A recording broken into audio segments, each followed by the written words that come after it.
Baik, Assalamualaikum warahmatullahi wabarakatuh. Hari ini kami dari kelompok 11 akan memaparkan soal resiko kredit. Sinopsisnya di sini resiko kredit merujuk pada potensi kerugian yang timbul ketika pihak peminjam atau debitur mengalami kesulitan dalam memenuhi kewajiban pinjamannya. Nah,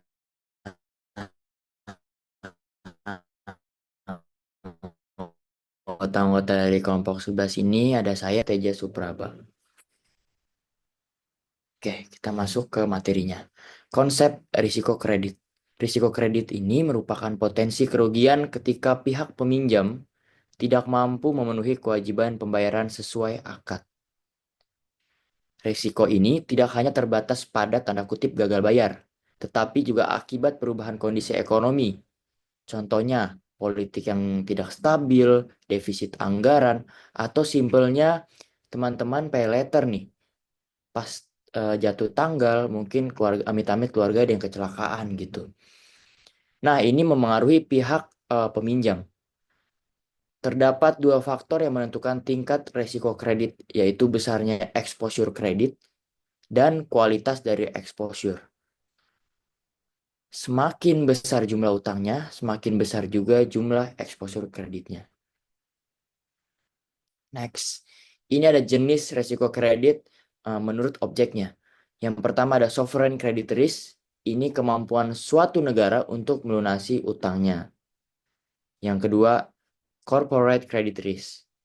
Ini kemampuan suatu perusahaan atau bisnis untuk membayar kembali pinjaman tepat waktu.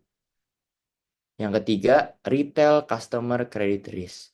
Ini ketidakmampuan nasabah perorangan untuk membayar cicilan kredit pada saat jatuh tempo. Ini yang ketiga, paling simpelnya itu seperti kita lagi pinjaman atau lagi pay later gitu. Oke, next. Sebentar. Nah, pengukuran resiko kredit. Salah satu pendekatan yang sering digunakan itu kualitatif dan kuantitatif. Secara kualitatif, perusahaan dapat mengevaluasi kualitas kredit pelanggan berdasarkan karakter, kapasitas, kondisi, kolateral, dan modal.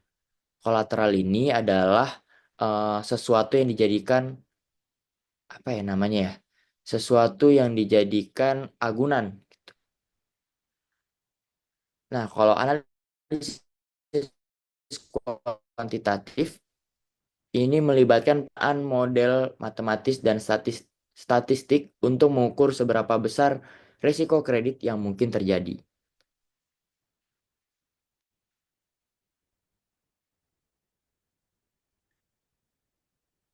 Oke, kita masuk ke strategi mengatasi risiko kredit. Yang pertama, itu ada model pemeringkatan atau grading model. Yang kedua, manajemen portofolio kredit. Yang ketiga, sekuritisasi. Yang keempat, peran agunan. Yang kelima, monitoring arus kas. Yang keenam, pemulihan.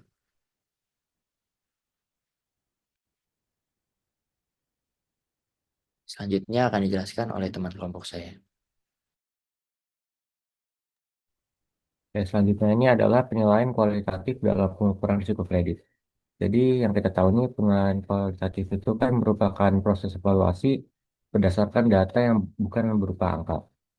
Nah, jadi penilaian kualitatif dalam risiko kredit ini itu merupakan proses evaluasi aspek non finansial dari debitur. Misalnya itu seperti reputasi, integritas, kemampuan manajerial, serta kondisi industri. Nah, penilaian ini tuh berfungsi sebagai pelengkap analisis kuantitatif yang cenderung terbatas ya, karena menggambarkan kondisi historis saja, bukan kondisi masa depan. Nah, peran penilaian kualitatif ini tuh untuk mengukur will to pay dan integritas debitur, menilai keberlanjutan usaha atau going concern, dan juga menjadi leading indikator risiko kredit. Oke. Jadi, penilaian kualitatif ini bukan balik lagi. Ya, penilaian kualitatif ini tuh juga penting untuk melihat apakah usaha debitur ini memiliki keberlanjutan usaha atau tidak, terutama nih dalam pasar yang dinamis. Selain itu, unsur kualitatif ini berfungsi sebagai leading indikator yaitu indikator awal yang dapat memberikan sinyal risiko lebih cepat daripada laporan keuangan. Nah, karena ini penilaian kualitatif itu menjadi komponen strategis dalam pengambilan keputusan kredit. Next slide. Dan selanjutnya ini adalah kerangka five C's of credit yang dipakai untuk mengevaluasi aspek non-financial tadi. Pertama ini ada karakter, yaitu penilaian terhadap integritas debitur. Jadi di sini tuh analis melihat rekam jejak pembayaran melalui LIK, kepatuhan terhadap hukum, serta kualitas tata kelola perusahaannya. Jadi tujuannya ini tuh untuk memastikan debitur memiliki kemauan yang kuat untuk memenuhi kewajibannya. Yang kedua ada capacity, yaitu menilai kemampuan manajemen menjalankan bisnis secara efektif. Analisis ini tuh mengevaluasi pengalaman dan juga kompetensi manajerial, risiko ketergantungan pada satu orang kunci, serta efisiensi proses operasional sebagai indikator keberlangsungan usaha ke depan. Ketiga ini ada capital, yaitu komitmen pemilik terhadap bisnisnya. Jadi penilaian itu menekankan apakah pemilik sudah bersedia menyuntikkan modal tambahan ketika perusahaan menghadapi tekanan, sehingga menunjukkan adanya berbagai risiko antara pemilik dan juga bank. Keempat ini adanya kolateral yang menilai kualitas agunan dari sisi legalitas dan juga likuiditas. Analis memastikan dokumen agunan sah dan mudah dieksekusi. Kita aset ini cukup liquid apabila harus dijual di pasar. Terakhir ini conditions yang melihat kondisi eksternal yang mempengaruhi usaha, seperti risiko industri, intensitas persaingan, potensi disrupsi teknologi, serta kepatuhan terhadap ESG. Jadi faktor ini tuh memetakan apakah lingkungan bisnis mendukung keberlanjutan usaha debitur. Next slide. Yang terakhir ini ada metodologi dan verifikasi data kualitatif. Jadi dalam penilaian kualitatif ini metodologi yang harus digunakan harus sistematis agar hasilnya itu tidak subjektif, melainkan objektif dan dapat dipertanggungjawabkan. Tahap pertama ini adalah wawancara kritis dengan pihak manajemen. Jadi wawancara ini tuh dilakukan secara terstruktur untuk menguji konsistensi antara apa yang disampaikan dengan kondisi sebenarnya. Melalui pertanyaan yang mendalam, analis ini dapat menilai integritas manajerial, pola pengambilan keputusan, serta kesiapan perusahaan menghadapi kondisi sulit. Nah, informasi dari wawancara tersebut itu kemudian diverifikasi silang dengan data lain, seperti laporan internal, dokumen legal, atau temuan SLIK. Selanjutnya ini ada kunjungan lapangan atau site visit. Jadi penting dilakukan untuk melihat langsung kondisi operasional, aset yang dimiliki, alur produksi, serta lingkungan kerja. Jadi observasi ini langsung dapat mengonfirmasi apakah informasi tertulis itu sudah sesuai dengan kenyataan dan membantu mendeteksi potensi risiko yang muncul di atas kertas. Terakhir ini integritas data ke dalam sistem peringkat internal. Jadi semua hasil penilaian kualitatif ini kemudian dikonversikan menjadi skor, biasanya dalam rentang tertentu misalnya dari 1 sampai 5 dan diberikan bobot sesuai kebijakan bank. Skor kualitatif ini kemudian digabungkan dengan analisis kuantitatif sehingga menghasilkan peringkat kredit internal yang lebih akurat dan mencerminkan baik faktor finansial maupun non finansial. Jadi slide selanjutnya akan dijelaskan oleh rekan saya.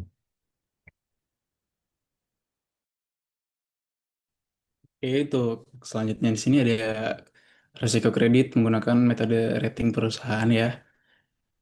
Tadi kan udah dijelasin tahapan-tahapan dalam analisis resiko kredit. Nah, yang sekarang adalah salah satu dari metodenya adalah metode rating perusahaan. Sini ada dua, sebenarnya ada internal risk rating dan juga external risk rating. Di internal ini sendiri, sistem penilaiannya itu dikembangkan secara internal biasanya oleh bank atau lembaga pembiayaan untuk menilai tingkat risiko debitur berdasarkan data internal perusahaan, laporan keuangan, perilaku pembayaran, kualitas manajemen, dan prospek bisnis. Nah, di internal ini juga tuh biasanya untuk bisa ngelihat risiko kredit dari kreditur juga ada yang namanya dari BI itu ada yang namanya metode scoring. Mungkin kalau misalnya teman-teman tahu bisa dicek aja di website. Di situ ada metode scoring yang sudah ditetapkan oleh BI cara melihat risiko kredit itu sendiri. Nah, kemudian ada yang external risk rating. Di eksternal ini sendiri itu ada peringkat kredit yang diberikan oleh lembaga pemeringkatan eksternal. Kalau di Indonesia itu ada lembaga Pevindo namanya. Di situ emang sudah di list pemeringkatan perusahaan-perusahaan menggunakan pemeringkatan dari skala A sampai C atau sampai D gitu. Kemudian kalau di secara internasional juga di sini ada Moody's, ada Fitch, ada dan lain-lain yang mana tujuannya adalah digunakan untuk menilai default probability secara independen oleh investor, regulator, bank sebagai cross check pasar modal gitu. Nah, di sini ada perbedaan dari di bawahnya ada perbedaannya di internal ini sendiri itu ada eh, emang khusus buat bank atau perusahaan keuangan dan biasanya juga dilakukan secara private karena sesuai dengan standar dari perusahaan. Kemudian risiko analisis juga secara ketat yang dilakukan secara internal, sedangkan di eksternal ini sendiri sesuai dengan lembaga pemeringkatan, jadi siapapun bisa melihat dan juga menilai resiko kredit ini secara independen.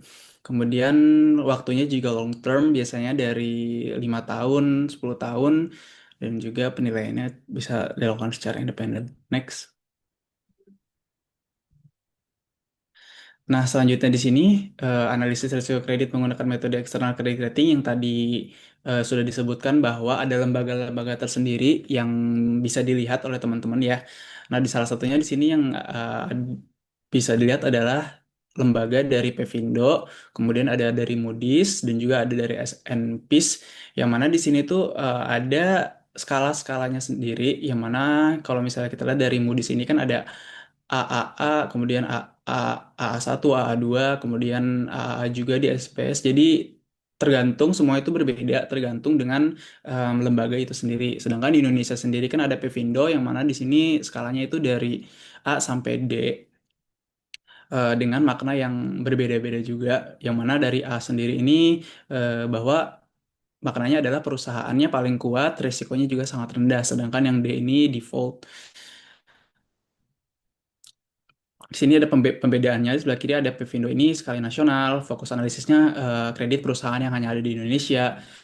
Sedangkan Moody's ini kan secara internasional ya, jadi fokus analisisnya juga secara global, yang mana investasi global itu bisa bisa menilai dan juga melihat secara secara skalanya secara global gitu. Dan biasanya perusahaan-perusahaan yang ada di Indonesia seperti Bank BCA, Bank BRI ini memiliki skala rating yang berbeda-beda tergantung dengan apa yang kita gunakan. Misal kalau misalnya di Indonesia BCA itu menjadi salah satu top perusahaan dengan rating yang tinggi di IDAAA, sedangkan di Moody's itu bisa di B gitu karena skalanya dan juga pemeringkatannya juga berbeda tergantung dengan masing-masing lembaga pemeringkatan. Next.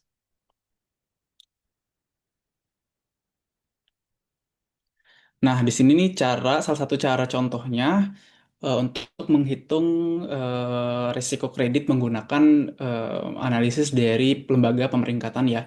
Di sini saya ngambil contoh dari Bank BCA. Kalau di Bank BCA ini kan national ratingnya itu di AAA, jadi triple A, yang mana tadi kalau misalnya kita ngelihat ratingnya itu kan paling atas, paling tinggi, dan paling kuat gitu. Mungkin teman-teman bisa dicek aja di websitenya Pevindo Rating atau enggak di Fitch Rating juga, tergantung dengan mana yang kalian mau lihat gitu. Sedangkan di em, Fitch ini ratingnya itu cuman B, jadi berbeda dengan makna yang ada di nasional maupun di skala internasional gitu. Nah, caranya untuk melihat skala apa? Untuk melihat resiko kreditnya ini sendiri, melihat yang pertama adalah kita melihat probabilitas defaultnya dulu. Nah, kalau misalnya kita menggunakan national rating dari Pevindo ya, kita ngambil contoh menggunakan Pevindo yang nilainya tuh A, triple A. Ini di sini rating scale yang sebelah kanan di bawah gambar yang IDAAA itu ada kumulatif default rate-nya. Jadi si IDAAA ini kumulatif default rate-nya itu 0,00%. Probability of default-nya itu cuma 0,00% kalau misalnya kita menggunakan yang Pevindo. Jadi secara praktis si BCA ini tidak ada kasus default di rating AAAA dalam sejarah pemeringkatan nasional. Kemudian setelah kita melihat dari cumulative default dan juga rating, selanjutnya adalah kita harus menghitung risiko kreditnya menggunakan rumus dari expect loss formula yang dari Basel. Di sini rumusnya adalah expected loss sama dengan probability debitur dikali dengan loss given default dan juga dikali dengan exposure of default. Di sini ada keterangannya, si expect loss itu adalah kerugian rata-rata yang diharapkan jika debitur gagal bayar. Dan PD ini probabilitas debitur gagal bayar, LGD ini persentase kerugian yang dialami jika terjadi default, YAD ini exposure of default, nilai kredit yang terekspos menjadi kerugian pada saat default. Nah, gimana cara ngitungnya? Jadi, sini misal bank BCA ini atau di sini bank atau kita sebagai investor itu memberikan kredit. Kita pengen memberikan kredit 1 triliun kepada bank BCA. Nah, kredit yang kita berikan ini adalah IED, jadi exposure of default-nya. LGD-nya ini 45%. Kenapa 45%? Karena standarnya itu emang LGD itu 45%. Dan PD Pivendo yang kita lihat bahwa rating dari BCA ini kan uh, IDAAAA yang mana kumulatif default-nya itu 0,00%. Nah, tinggal dikali aja gitu.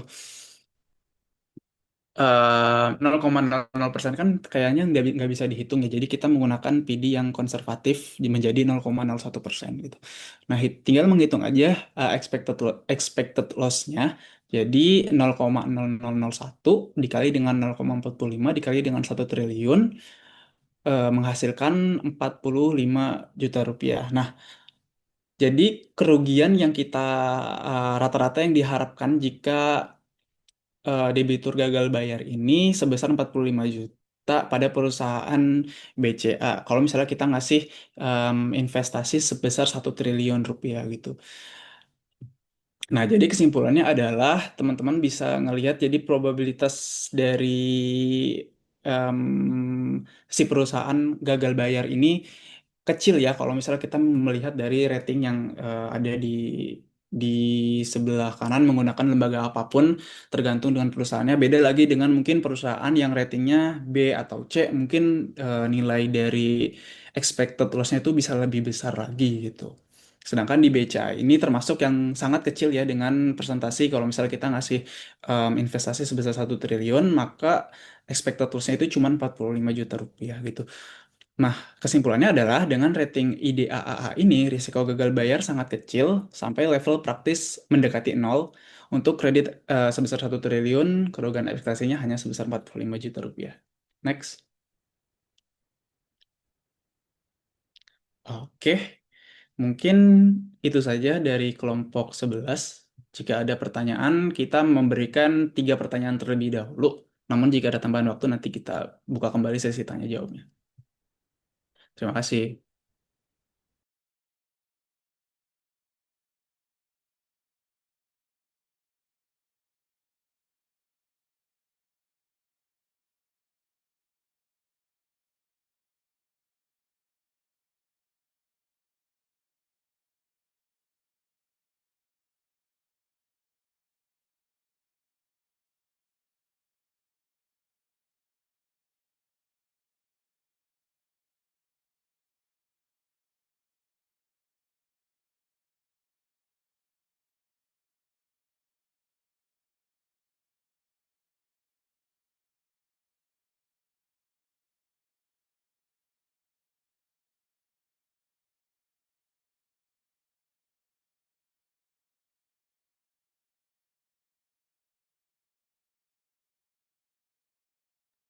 Oke, baik. Kepada Nanda, dipersilakan.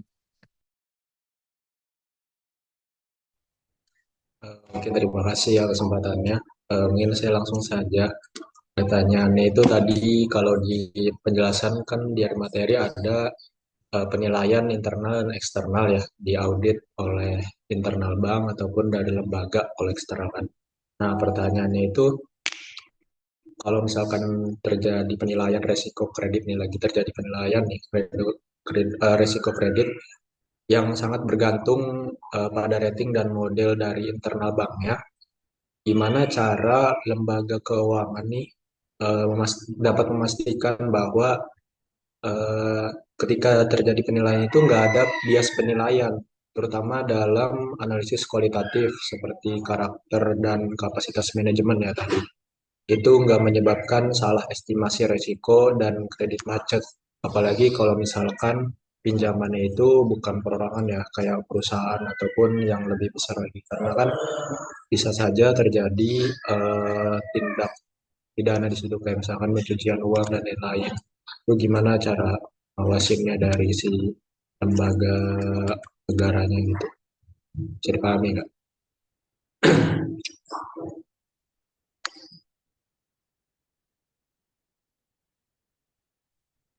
Bisa-bisa. Mungkin boleh diketikin juga ya.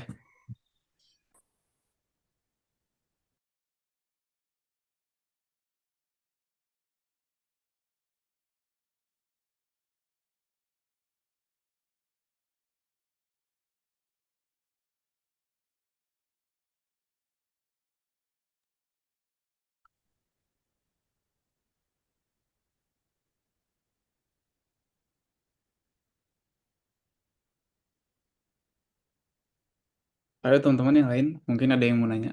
Boleh resen aja.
Oke, Mbak Sinanda udah mau bantu tuliskan pertanyaannya.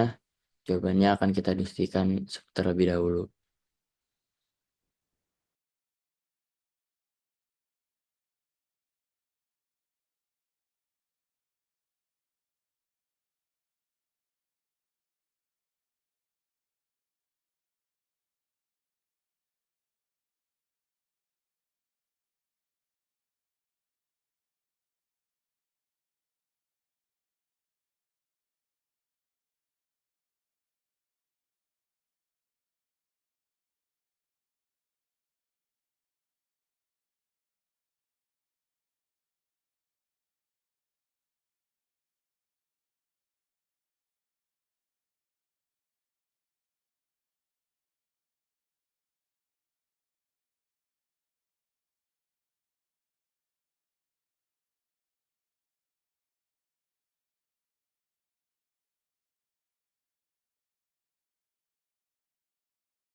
Eh, izin menjawab ya dari pertanyaan Anda tadi, tapi nanti mungkin boleh ditambahin sama teman-teman kalau misalnya ada yang kurang juga. Jadi kan tadi Nanda nanya jika penilaian risiko kredit itu sangat bergantung pada rating dan juga model internal. Bagaimana sih lembaga keuangan memastikan bahwa biasanya penilaian dalam penilaian internal, terutama dalam analisis kualitatif, seperti karakter dan kapasitas manajemen, tidak menyebabkan salah estimasi risiko dan kreditnya macet. Pada akhirnya nggak bisa bayar gitu. Apalagi kredit ya yang dilakukan dalam nominal yang sangat besar, seperti dilakukan oleh koperasi atau perusahaan. Oke, sebenarnya em, salah satu metode yang tadi udah disebutin tentang rating itu bukan menjadi salah satu yang paling paling bukan hanya cuma satu itu doang ya untuk menilai kira-kira resiko kredit dari kreditur itu mampu membayar atau enggak. Cuman itu menjadi salah satu metode aja. Dan si resiko kredit ini sebenarnya sudah sangat ketat sekali diawasi sama Bank Indonesia. Kalau misalnya Bank Indonesia itu OJK, maaf. Jadi OJK itu punya sistem sendiri namanya itu internal rating base yang memang sangat ketat. Jadi semua internal rating base ini yang biasanya sistematis sama si lembaga keuangan yang buat ini karena kan kalau internal rating base itu biasanya menggunakan data-data customer data-data nasabah ataupun data-data kreditur yang cukup sangat privacy. Jadi memang menjadi salah satu metode yang sangat-sangat diketatkan sama OJK ini sendiri sehingga untuk analisisnya ini cukup cukup ketat oleh OJK. Nah, makanya rating ini ya menggunakan metode rating ini ya menjadi salah satu yang mungkin metode yang lumayan sering digunakan juga sama sama pihak bank atau pihak lembaga keuangan. Tapi ketika pada akhirnya bahwa si lembaga keuangan nih ada salah estimasi tentang risiko atau nanti pada akhirnya kayak ada kredit macet ini sendiri, sebenarnya si bank ini atau si lembaga keuangan ini juga eh, ada yang namanya standarisasi tentang struktur penilaian secara kualitatif ini sendiri ya. Jadi terutama pada karakter atau kualitas manajemennya ini. Nah, biasanya digunakan sama lembaga keuangan itu adalah scoring card. Jadi ada salah satu metode kualitatif yang terstruktur menggunakan kriteria yang cukup jelas juga. Salah satunya adalah suksesi manajemennya, kemudian transparansi laporannya kayak gimana, terus pengalaman industrinya seperti apa gitu. Dan juga skala pemeringkatannya juga lumayan jelas ya karena menggunakan scoring itu dan juga rating itu ada yang namanya skala pemeringkatan yang memang didefinisikan sangat eksplisit sekali. Misalnya kayak kira-kira sangat baik atau enggak rata-rata atau enggak buruk. Di mana level-level ini deskriptif dan kualitatif sekali dan dapat diverifikasi gitu. Dan ada juga yang pasti dukungan bukti juga. Jadi wajib melampirkan dukungan-dukungan bukti ya seperti yang tadi kalau misalnya menggunakan kualitatif itu kan cara-caranya seperti ada wawancara, laporan, kemudian hasil dari rekam jejak historis juga menjadi salah satu bukti yang sangat mendukung sekali ya untuk kita ngelihat kreditur ini mampu memberikan kepastian tentang pinjaman yang dia dia terima gitu kepada si lembaga keuangan.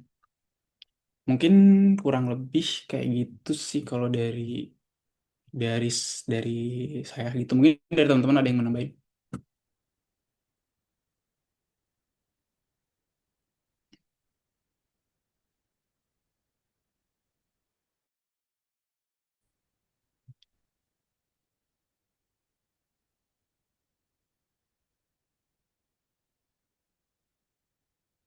Kalau nggak ada, Nanda apakah sudah terjawab atau belum atau masih ada yang mau ditanyain? Berarti dari lembaganya cuma bisa, bukan cuma bisa, maksudnya salah satu caranya pakai credit scoring tadi ya, buat ngawasin si kreditnya. resiko kreditnya. Iya, iya benar. Oke, terima kasih. Oke, makasih juga.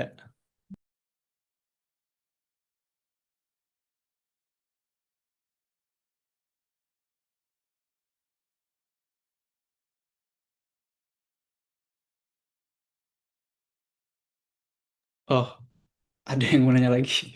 Oke, Ali, silakan. Sebelumnya suara saya terdengar gak? Terdengar, terdengar. Oke. Ini mau nanya, sebenarnya lebih ke apa ya, mungkin studi kasus kali ya. Jadi misalnya kalau ada nih, misalnya orang dia orang kaya lah gitu, dia minjem ke bank yang dimana jumlah pinjamannya tuh lebih kecil dibanding jumlah aset yang dia eh, apa namanya, yang dia jaminkan gitu. Misalnya dia minjem ke bank 500 juta. Nah, tapi aset yang dia taruh sebagai jaminan ke bank tuh nilainya 1 M lebih, misal gitu. Nah, cuman orangnya ini dia apa namanya, kayak kredibilitasnya tuh kurang gitu. Dia dia punya riwayat suka nunda-nunda pembayaran gitu. Nah, itu kalau dari segi manajemen resikonya apakah diterima atau mungkin ada sedikit adjustment atau di negosiasi atau segala macam gitu. Gimana? Oke, oke. Thank you, Li. Ntar ya, lagi didiskusikan dulu.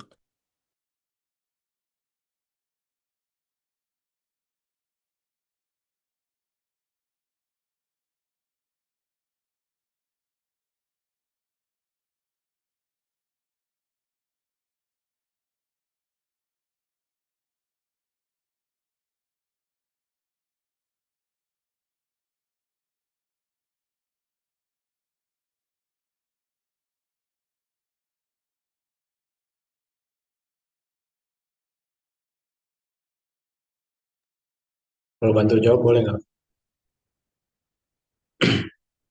Boleh, boleh. Boleh, boleh. Boleh. Eh, ini diskusi aja ya.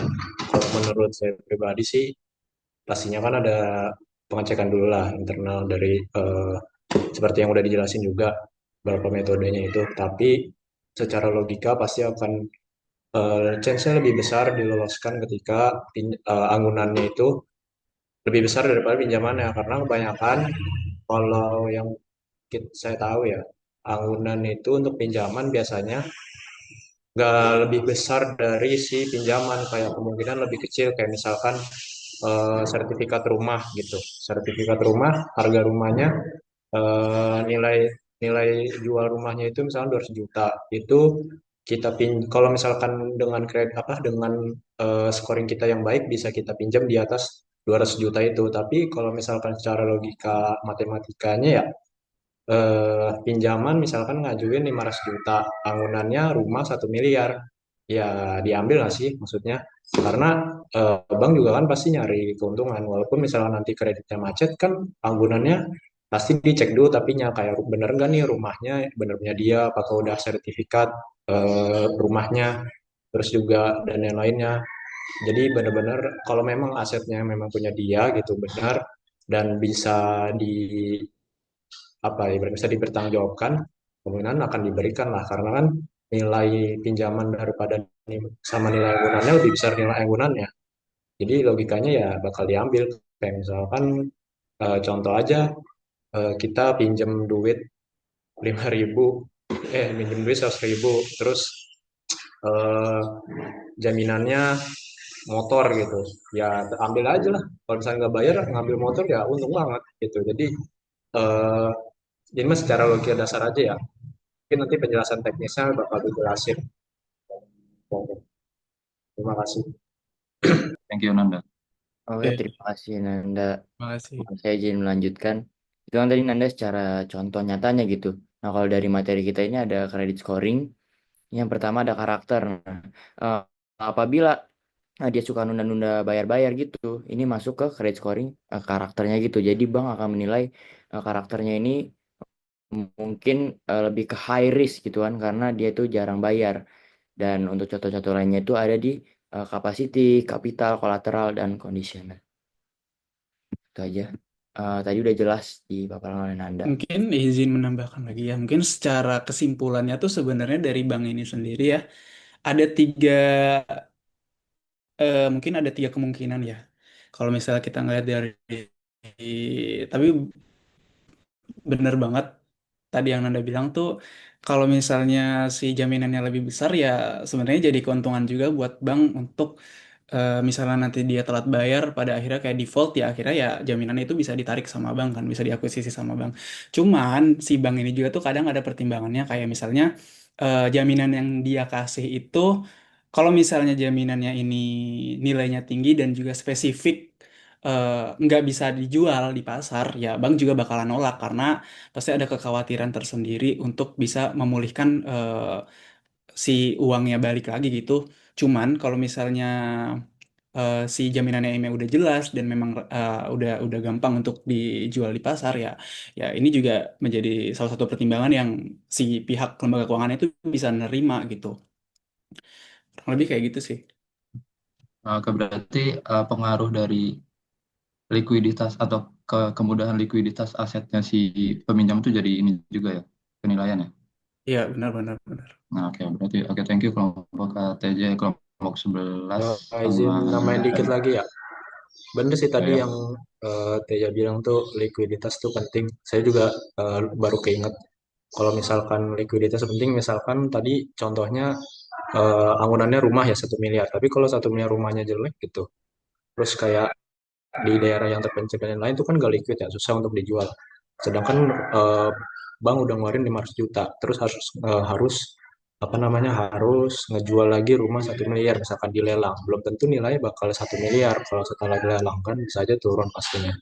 Nah, itu penting juga sih likuiditas dicek. Makanya tadi selain nilainya memang lebih tinggi, harus dicek juga pastinya kayak likuiditas ataupun agunannya itu tipenya seperti apa. Oke, thank you Teja sama kelompok 11. Thank you thank you. Ini masih ada yang mau nanya lagi atau udah? Tadi dia resen tuh gimana? Nah, nggak jadi tadi udah sempat dibahas sama Nanda. Yang tadi mau nanya kalau misalnya agunannya di daerah terpencil gitu. Oh, oke oke udah terjawab ya. Oke, mungkin udah cukup ya, udah nggak ada yang nanya lagi. Jadi dari diskusi dan juga pemaparan dari materi kelompok 11 dicukupkan. Terima kasih atas partisipasinya teman-teman semuanya dan juga pertanyaan-pertanyaannya. Mungkin cukup sekian. Wassalamualaikum warahmatullahi wabarakatuh.